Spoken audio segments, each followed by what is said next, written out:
Welcome everyone to Maria's Musings here on www.jessfm this evening. I'll begin the show by acknowledging we are present on the traditional territory of the Blackfoot Confederacy and is also home to the Métis people of Region 3, past, present, and future. Now, to introduce my guest this evening, Joey Blood, an Indigenous recovery coach, and Jerry Firth, throwing away my notes here, who is the program manager of the Indigenous Recovery Coach Program. Welcome both of you to Maria's Musings. So, how about you say hi to our audience? Sure. Yeah. Okay. Hello. Hey, okay, nasto na go again the skim.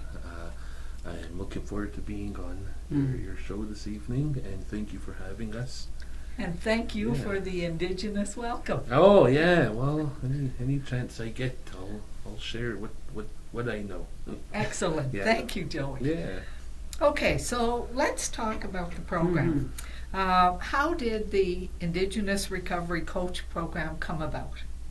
Yeah, so this initiated through conversations that were happening in the community, primarily among members of the Lethbridge Indigenous Sharing Network. Through, I think it was their, I'm sorry, I'm just lapsing now on the subcommittee. The city subcommittee? No, listen, subcommittee. It's Okay. the Health and Wellbeing Subcommittee. Okay. I don't know if that's a particular name, but Yeah. so they were having conversations about the opioid crisis at the time that was quite significant, and which was impacting the Indigenous community or the urban Indigenous community more directly, and trying to understand ways that they can approach it and address it.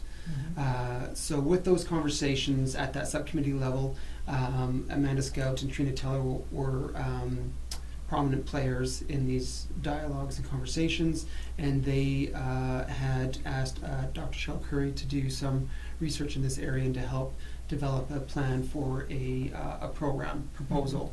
What came out of that work was an understanding of the recovery coaching model, which is pretty common down in the United States and some areas of Europe, and not very common up here in Canada.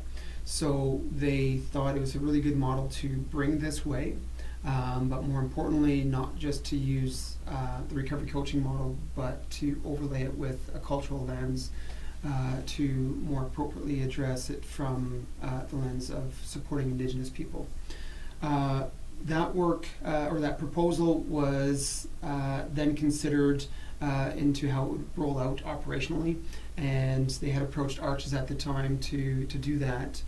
So Stacey Burke was very much open to this idea, understanding that working with people through addictions and the recovery is a spectrum of supports, and Arches has done a lot of work in supporting individuals with addictions already, so they felt it was a good opportunity to create a lens of or a program that focuses on the recovery lens of supporting folks.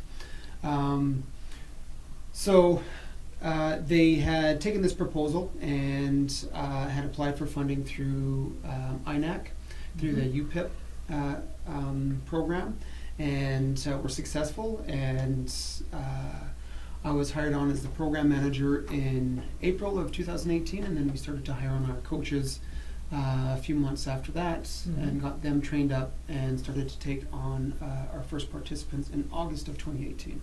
Excellent. Joey, and I know I don't have this question down here, but what brought you into become a recovery coach?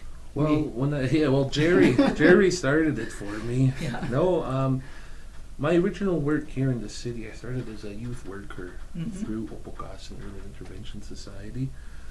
When I had started over there, first I was a teacher's assistant. I worked with grade 1 and K5 students, and then I eventually moved on into the family preservation department over at Opokas, and so kind of getting my foot in the door and working with not just youth but the young adults with all sorts of different kind of issues. Mhm. And addictions wasn't at the forefront there yet, No. but it was more just reconnecting our youth back to their community, connecting them back with their identity, and of course reconnecting them with family and all sorts of stuff like that.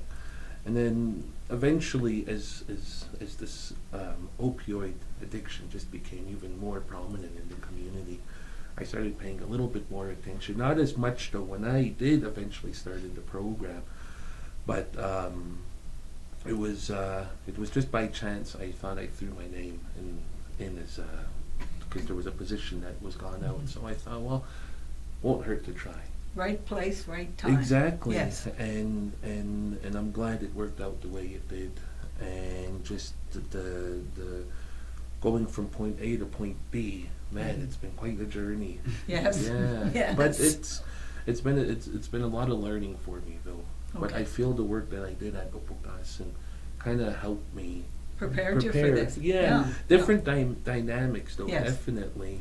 But just, and especially working with our people, that was Yeah. something that I always thought, if I ever left a reserve, I want to make sure the work I'm doing is not taking me completely away from home, that No. I'm still able to lend a hand where I can. And it's unfortunate though that it's hitting our community as hard as it is, Yes. but that's why I want to do the work I'm doing to help our people, to show that, things will get better, Yes. and there are people in place, and trying to give them a little bit of that connection back to community, and hoping I can provide that connection as well too. Excellent. Yeah. Okay, so what kind of interventions and activities does the program focus on, either of you? Yeah, well, maybe I'll just start by saying that we take it from a two-eyed approach, Mhm. meaning that we use Western interventions and Blackfoot, or Indigenous interventions, but being in Blackfoot territory, we definitely rely on the knowledge and the learning of this land. So to the Western interventions, the recovery coaching model has some specific areas of interventions and tools that can be used to support people in behavior change. So it's similar to life coaching. It's Yes. the same idea. One of those is motivational interviewing, the skills and techniques of motivational interviewing, which is essentially just trying to help a person kind of discover where they are and where they want to go, and helping them to sort of explore what that looks like, Yep. and then move into goal setting. And that's important because a lot of folks who are living with addictions can be living in survival mode. So it's just moment to moment, let Yeah. alone day to day or week to week, month to month. So having an opportunity to explore what the future could look like, and helping to inspire, motivate, and guide and support towards that future is really important. So that's, in essence, what a recovery coach, that's sort of their first entry point. From there, navigation services, where the coach then works with the individual based on their recovery plans, and supporting them to connect to the services and supports that exist to achieve those goals. Those could be things in the community, community organizations. Yes. It could be family or friends, Yeah. or community happenings that might be going on. Yeah. So a plethora. It could be things with the judicial judicial system, mental health supports, medical supports. So essentially, whatever that individual is needing, the coach's role is to sort of guide and support them to get connected in that way. Fortunately for our program, we also have this added layer where we can support the individuals in facilitating access beyond just referral, but getting them to appointments, which is essential, I think, Mhm. because a lot of these folks, they don't have the means necessarily to do that, especially if they have to travel a distance to get to treatment, as an example. Yes. So aside from that, the two other components that are predominant in our interventions is one are peer supports, which is fairly new for our program. We've just started to introduce it, so we are happy to share that we just started our first peer support group. It's closed right now to participants within the program. Yeah. But from what we understand, it's the first Indigenous recovery peer group in our area ever, from what we understand, but I'm not 100% sure on that. Even the recovery coach model is the first of its kind. That's right. In North America, or is it Canada? And the recovery coaching, we believe, is the first of its kind, or at least one of the first in Canada. And with the cultural element, it's the first anywhere. Yeah. Which is pretty awesome. Yes. So that cultural piece is the other intervention that we really focus on. So, Joey, and just being able to share with knowledge I was raised with. And not that our participants aren't familiar. It's just that having been so disconnected for a while, and then giving them that opportunity to get reconnected, you see that spark in them. And some of them it takes a little bit, and a lot of times they're a bit nervous. Yes. Especially attending. Maybe we'll have sometimes we bring our elders in when we provide traditional face painting. And that's a ceremony that we still practice big on in our community. And so being able to provide that for our participants, it's something that they haven't done in a long time or have never done before. Yeah. But just being able to see that reconnecting back to that culture. Yeah. That's why I love doing what I do, and being able to provide what I know. And I'll be quite honest, I know very little, but with what I do know has really helped me get to where I'm at. Yeah. And so being able to share that, being able to provide that, and then we also try and encourage our participants to attend our monthly sweats that we have. And we have an elders committee, our wisdom committee, that consists of 3 elders, 2 male and 1 female. We're currently trying to get another female elder, and we want to utilize them in many different ways, but just trying to provide that informal counseling, anything that I can't specifically provide, they can fill those voids for us. Yeah. And just that anything that we do, especially in regards to our culture, we can't move forward with our elders, Yeah. Well, the culture piece is really a lifelong learning. It isn't just one little thing that happens. It's everything throughout your life. I have to say that I am pretty excited about this program because I worked for 32 years in corrections, and I know that for people to be involved in recovery, first of all, they have to make that decision. And you can't make that decision unless there's some things in place that you can grab onto. And I think that's what certainly this program initiates, and obviously goes much further than that. And with anything you do, you need that jump start, eh? And I'm glad that we're in place to hopefully provide that jump start. Yes. And I just hope that we continue to get the support that, and we've been getting some really good support, and I appreciate just even being able to share this evening with you.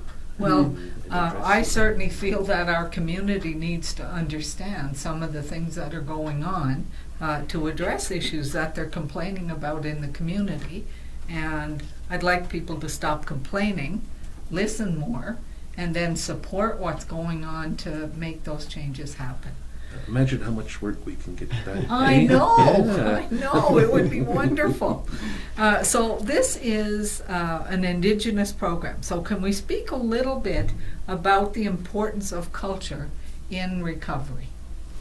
Well, I always have fun answering this one because I'm still trying to understand it, because not that I don't know, but just there's so many different avenues we could utilize, and being able to provide this extra support in our program, but just being able to share that says a lot. And I think what we do plays a huge part in the recovery that we're trying to provide, and just in hopes that what we provide is something that they in turn can share, and that's what our peer support people that we've brought in too.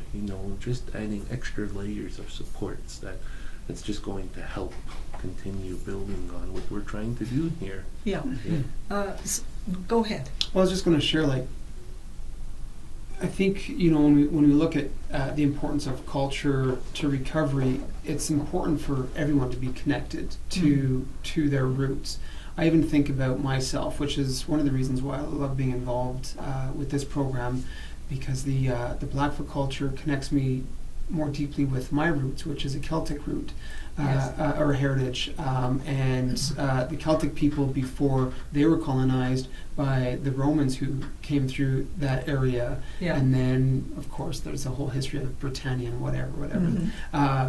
But I, in my own life, have felt a disconnection from something beyond just my physical entity, and have wrestled with that myself, and so it's allowed me to understand that processes of colonization and the destructions of colonial and racist policies and practices that could rip culture away from a person, just how destructive that is.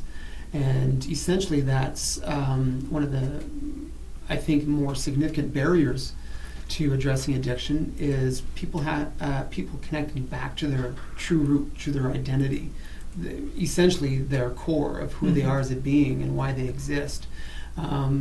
So that understanding to be connected to culture, I think, should be front all the time in conversation, because it is the core of a person, of a human being, and especially to not to speak too much of this because it's not my area to speak to, but Indigenous communities that have been living on this land and have gained all their knowledge from this land, for that all to be ripped away, and then to throw all these other policies and practices that continue to destruct and to divide people from that understanding of themselves and their knowledge.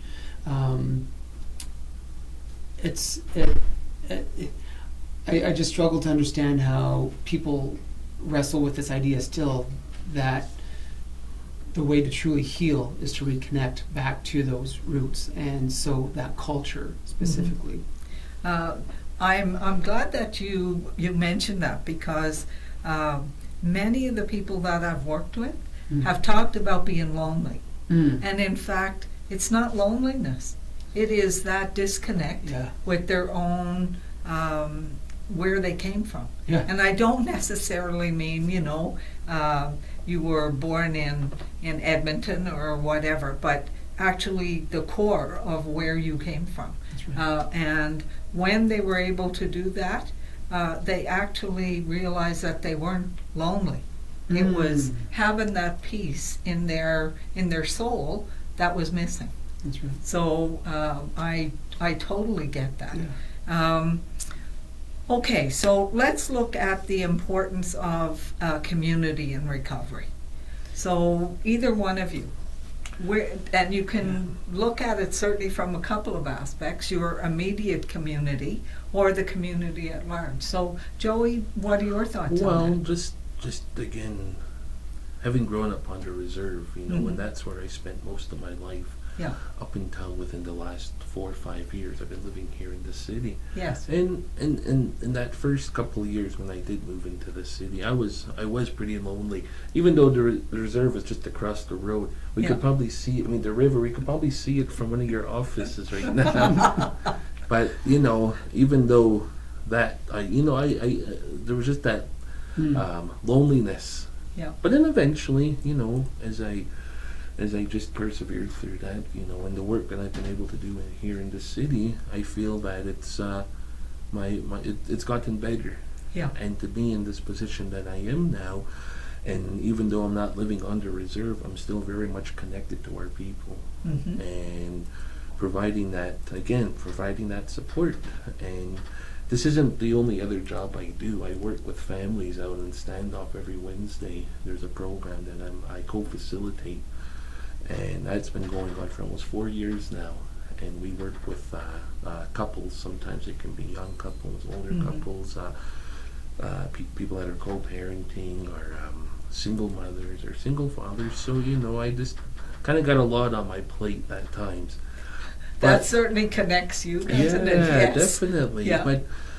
But looking at Lethbridge as a whole, I feel that there is stuff being done, and I don't want to not acknowledge the work that is being done, and I do appreciate the work that Jerry's done working with the Truth and Reconciliation, and the acknowledgement. And of course, at the beginning of your show, I always appreciate when that acknowledgement is made, because maybe 15, 20 years ago, that acknowledgement happen. wasn't there, but there's still lots of work that needs to be done. Yes. And I do understand that when you don't know something, it is going to be a little bit nerve-wracking. It is going to be a bit scary.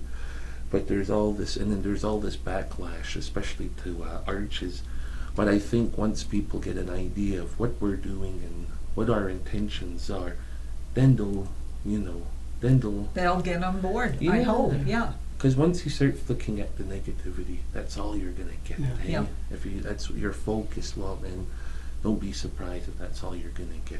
Yeah. But If there's that's what you're looking for, that's what you get. yeah, and there's Yeah. plenty of work. There's plenty of people out there that are trying to help keep everything at ease. Yes. And I just want to give a shout out to the people that are trying. Mhm. And and I know I'm not speaking against the city, as No. not trying to belittle anybody, but I just hope that eventually the people that are against will kind of ease off a bit and just look at what's being done. Yeah. Yeah. This is an important question, I think, to navigate, because if we go back to the conversation that we're having around culture, that community and culture, they're inseparable. They're the same That's thing, right. essentially, right? Yeah. And it's being able to share that community through culture. And what's interesting is, culture can be shared across cultures, but it can be shared within cultures. It's the same thing with community. In other words, yeah, you're right. We have small communities and larger communities. My neighbor and I often have these conversations about, what's the smallest sum of the people you care about? And for so many people, I think that answer is either self or their immediate family. Yeah. And not that that's inappropriate or wrong. The challenge is that's not really who we are as people. In our Yeah. DNA as human Yeah. beings, we have been designed to connect and to cooperate and collaborate. Yeah. And so that disconnection has been from community. That disconnection from a greater connection to other people has been severed.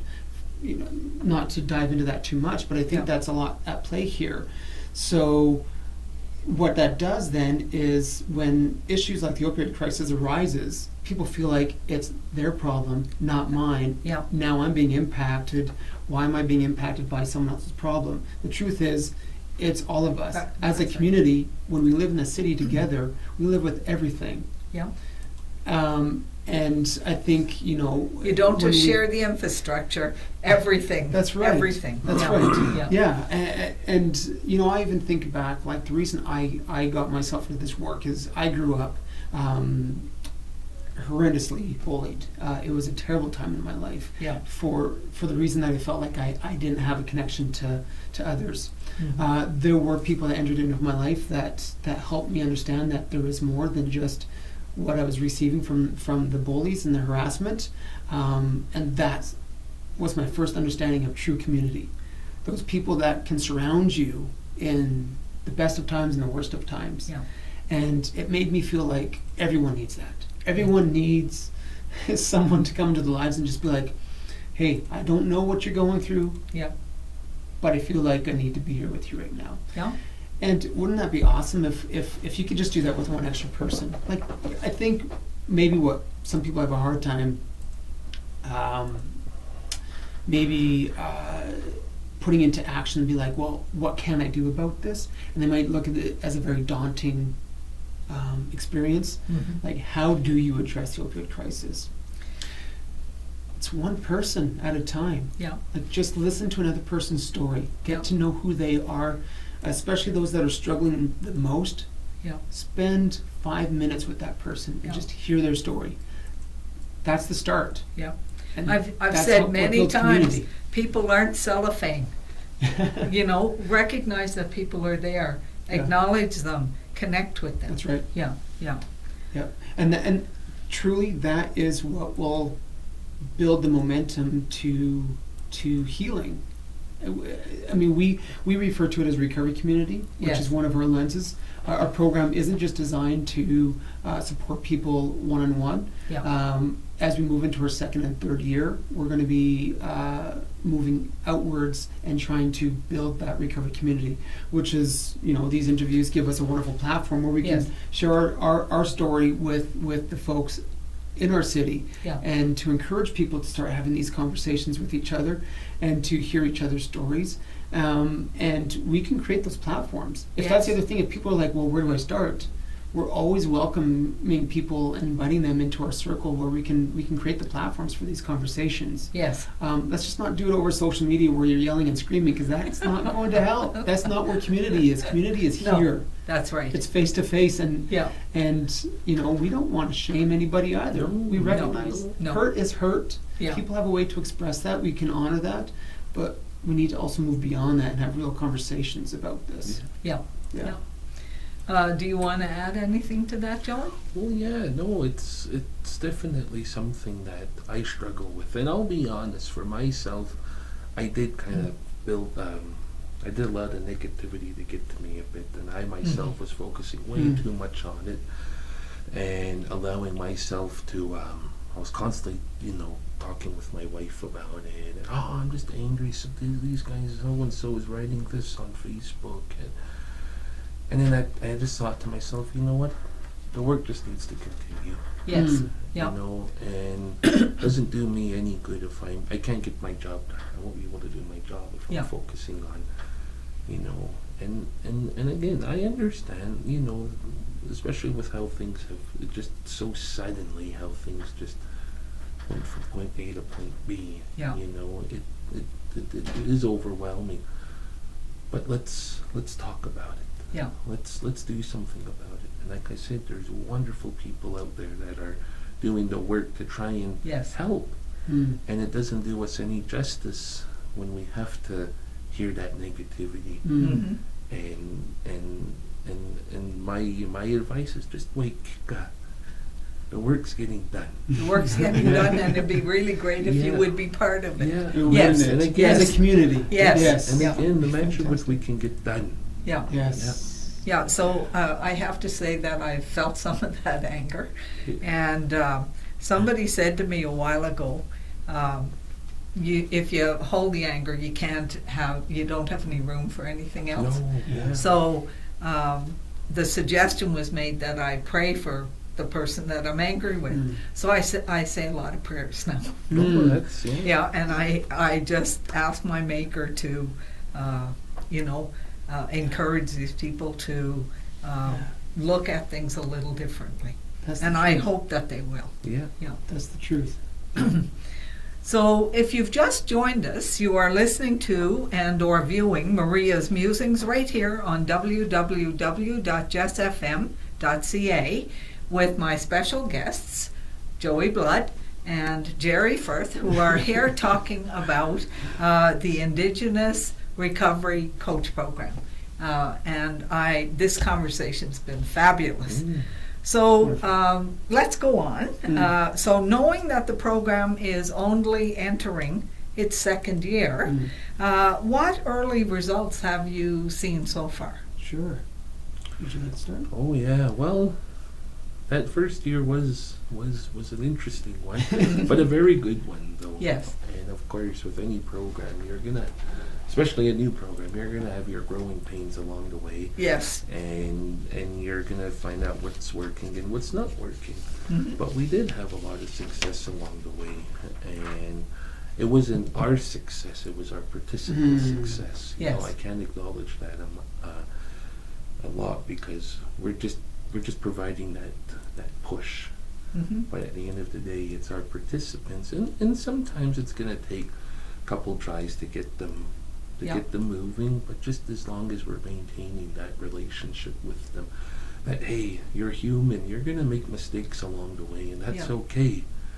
But just keep in mind that you have people here that are willing to support you, And not judgmental. no, Yeah. no, and so Yeah. just again, just trying to in that first year, just trying to build on those successes that Mhm. we've had, and trying to maintain them, and then just trying to find other avenues that are going to work for the program. And I think we're moving more into getting our program even more out there, especially on at this what Mhm. we're doing right now. Yeah. You know, A shout out.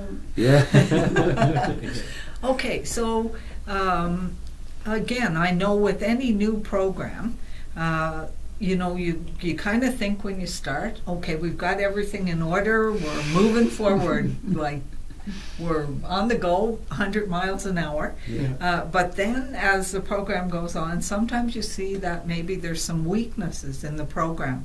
And how do you, first of all, have you seen any weaknesses, and how would you address those? Either one Yeah. of you. Yeah, absolutely. I mean, we acknowledged from the very onset of the program that with being so new, and not only the program itself in Lethbridge, but the model being so new, there's going to be a lot of learning, a lot of discovery. Yeah. So we've had to pump the brakes many times, sometimes even stop the car completely and get out and even look at what is this vehicle we're driving. Yeah. We've this last year, as Joey has said, has been an incredible learning, and we are also under the impression and awareness that it's going to take at least a good 3 years to develop the program to a place where it's going to have the efficacy that we hope to see. Yeah. So we're prepared for even the next year and a half, 2 years to keep pumping that brake, stopping Yeah. the car, seeing what we have, and then continue to drive forward again.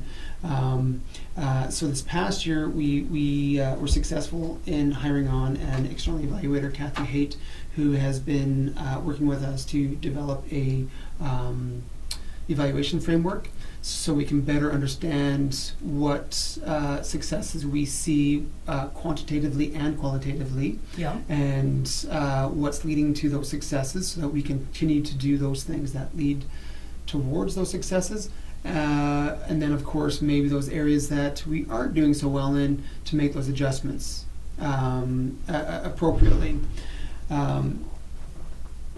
The one piece, of course, that we really truly need to understand is how do we incorporate the cultural lens alongside the recovery lens, and come from a two-eyed approach. Yeah. And this has been a constant back and forth, and a bit of I wouldn't even say a tug of war, but essentially what we're doing is having these two worldviews coming together. And as Leroy Littlebear had said that in his one article about two jagged worlds colliding, what we're trying to do essentially is have those two worlds converge and create some synchronicity that's going to allow us to find a pathway towards true healing that can use the best of Western worldviews and Indigenous worldviews that can create an opportunity for healing from a substance and trauma that was imposed upon from colonization, Yeah. and then to move that back to the roots of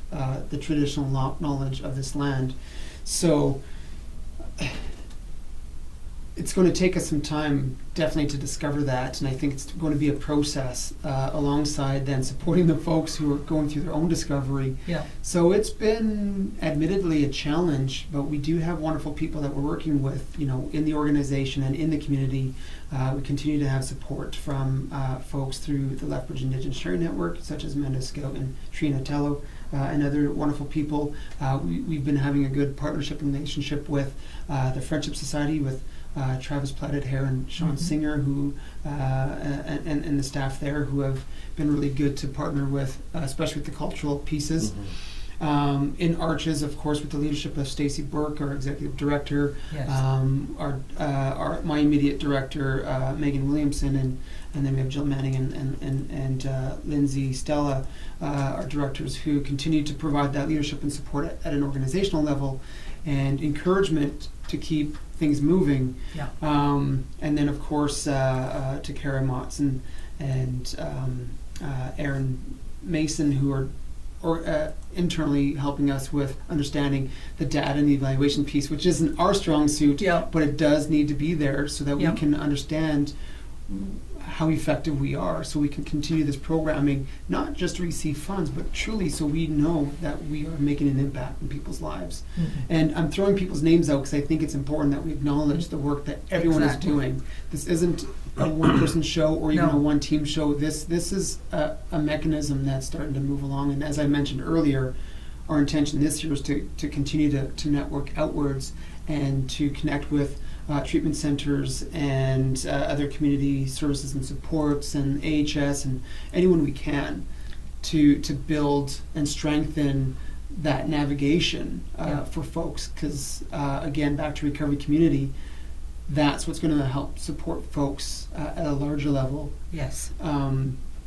And so I think it's also important, I don't want to miss this opportunity to give a shout out to all of our team with the IRC. So we have a fantastic team right now. Our team lead, Kelly Smith, and then our 4 other coaches who can't be here Yeah. today. So It'd be pretty packed if we were all in here. Yes. That's right. Yes. so You think I'm small? Wait till you see them. Garrett standing alone, who standing beside Joey is Yeah, it's is quite- no slouch himself, yeah. And then we have Lacey Devine and Starlee Brave Rock. Starlee's on mat leave right now, so we are actually currently hiring for a term position for another Mhm. coach, which we're excited Yeah. Yeah. to get to meet who this new person is, and then Nolan Little Little Bear, Bear. who's one of our other coaches as well, Yeah.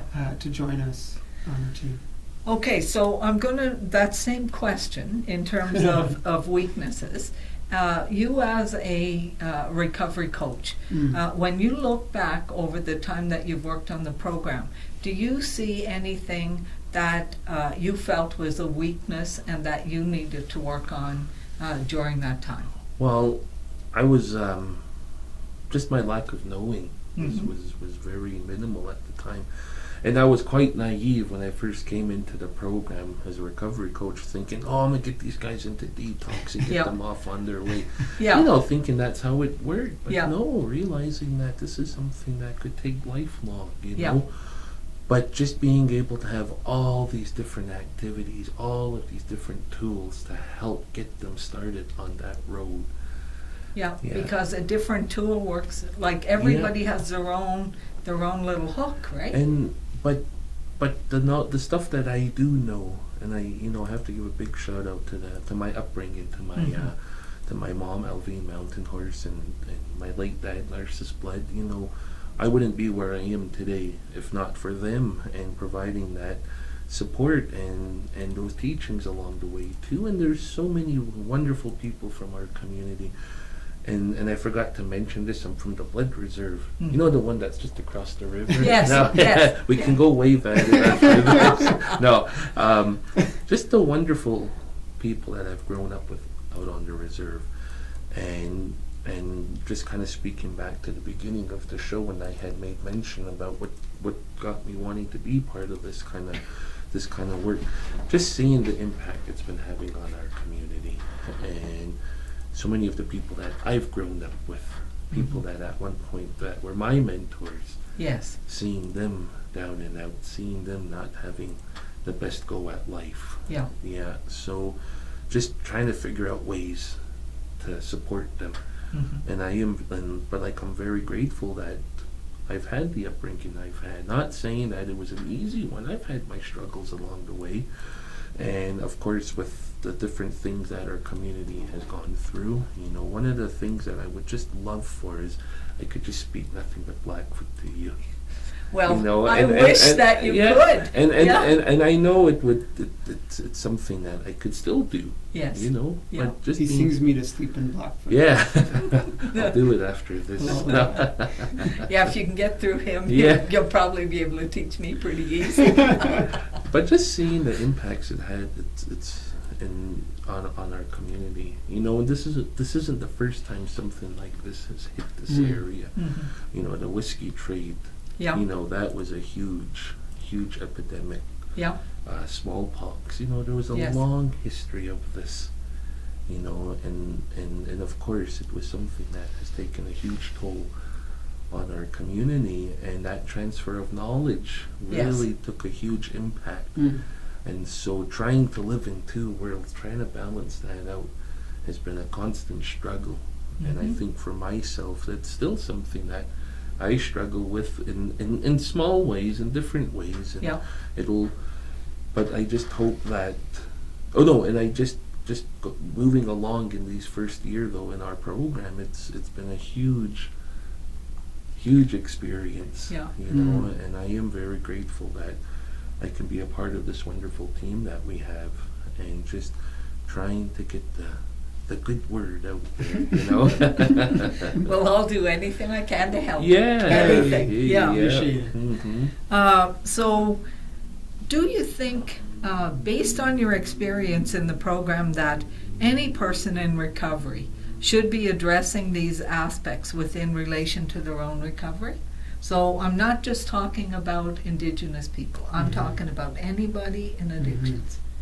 Either one of you. Yeah, I think it's the same process. Yeah. Really, at the core anyway. Yeah. Knowing that everyone's recovery path is going to be A little their different. own, a little different. Yeah. But essentially, back to the conversation we were having before, it's a discovery of self, and then that connectedness to others. And I think foundationally, that's what supports or would support anyone in the recovery, is just being able to connect to those things. Yeah. And so, I mean, even though our program is designed to approach from a cultural lens, specifically from the knowledge of the Blackfoot people, if you just take that same approach, but from the cultural lens and knowledge of the individuals that are seeking that recovery journey, I think they'd see a lot more success, for sure. Okay, so that leads me to this next question. Do you know of other programs in the area that utilize similar strategies in their programming?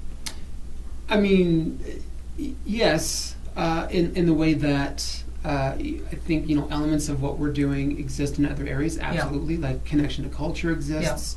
I mean, the Friendship Society is doing incredible work right now. The Lethbridge Indigenous Sharing Network is really trying to ramp up, alongside, I would even say, the Reconciliation Lethbridge Advisory Committee, trying to really focus in on the importance of culture and specifically towards the urban Indigenous community and providing opportunities to reconnect back. The use of motivational interviewing and goal setting, recovery planning, that's being done in other programs as well. I think what makes our program unique is being able to bring a lot of these elements in together, along with that peer support piece as well, and bringing them together where things can be a little more accessible to individuals, at the same time as not duplicating services that might exist, which of course you're always going to come up against. But I always struggle with that idea of duplication. Because as we've expressed before, one size doesn't fit all. And though the intervention might be similar, doesn't mean it's the same, and may not work for that individual. So programs that might have similar elements may not be the best fit for one person to the other. So I always sort of struggle with this understanding of duplication of services. I think that's a bit of a misnomer for people who just maybe struggle with providing funding for outside of their boxes of what they think should be funded. So yeah, back to the question, I think there's certainly similar strategies, and our intent is to try to build on as much of that best practice along with that cultural element, which is, I think, what's missing the most in a lot of the existing services. I should actually say that Chelsea and Miles, do you remember the name of their program? I mean, they do a lot of great programming too, for a lot of the folks who are at the SES and other elements of Arches. So certainly we're not the only ones doing that work either. Maybe the major difference is they are working with a lot of the folks who are still active in their addiction, whereas we start to work a lot more with the folks that are entering in and moving through their recovery. Okay, so is there a final comment that you want to make. Yeah, well, no, it's just a conversation that needs to continue, Mhm. and as well, the work Yep. needs to continue, and just and it's something that's not perfect though. There's still Yeah. so much more that can be done, Mm. and sometimes just how do we break those barriers? Well, it's just being able to just have a sit down and just have a regular conversation, kind of like what we're doing right now. Yeah, Yeah. yeah. And I am so happy that you're both here having this conversation. Jerry and I have had this conversation more than a couple of times, and